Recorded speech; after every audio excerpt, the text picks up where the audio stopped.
Hey guys, it's Brittany. So I'm going to be continuing on my series of services that you can provide over the summer to make a little extra money for yourself. The next service that I provide and I'm going to be talking to you about is babysitting. So the first thing I had in my last video, which I have in this video also, is a checklist of everything that you need for babysitting. So let's get started. The first thing that isn't on the checklist is the call sheet job description. So you just need to know, 1, the name of the parent, 2, their phone number, address, all of the children's names and age.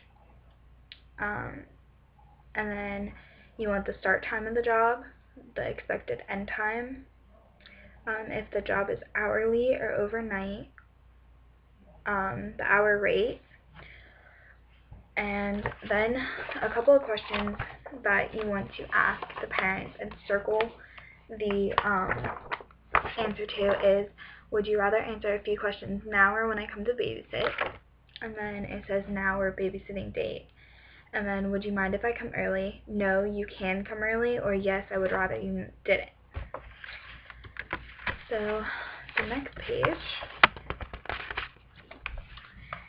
is, again, the parent's name, and then you want to go into a little more detail about the children. You need their name, their age, their date of birth for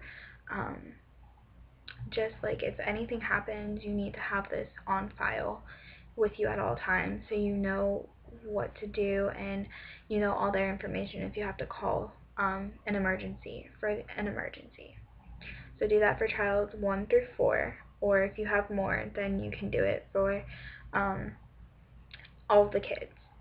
The next thing you know is the client's address, phone number, cell phone or pager, closest major cross street, duration of job 1, 2, 3, and 4. In case of an emergency, the first relative or nearby neighbor, and you need their phone, address, and then the second one. And you can even add a third one in there if you need to, if you would rather have a couple more emergency contacts. Preferred doctor, the phone number of that doctor, the address of the doctor, preferred hospital, address, phone number. And then you need notes for jobs. So just go through and do job number 1. Let's see where it is. You can see this. Notes for job number 1, notes for job 2, job 3, and job 4. And like I said in my last video, I will, if you email me, which I'll leave it down below, I can send you these forms because I have them on file. Okay, and then you're going to want to keep the pay information.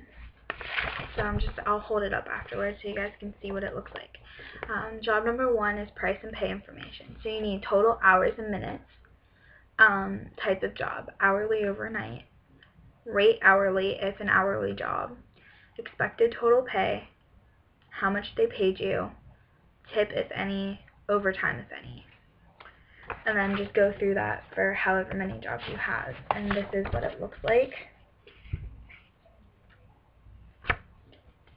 That's what it looks like. So the next thing, and I know this is kind of getting lengthy because I'm only on the first thing, but you guys really need to think about everything that you need on these jobs, because what if an emergency happens and you don't know what to do?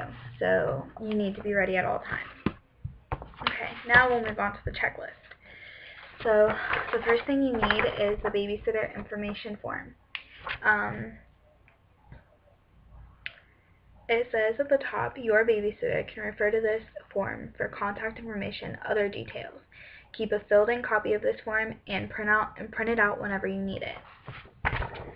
So it just looks like this. It looks like a regular form, and it has the parent's name, their primary contact, cell phone, pager, office phone number, and address, parent's name, cell phone,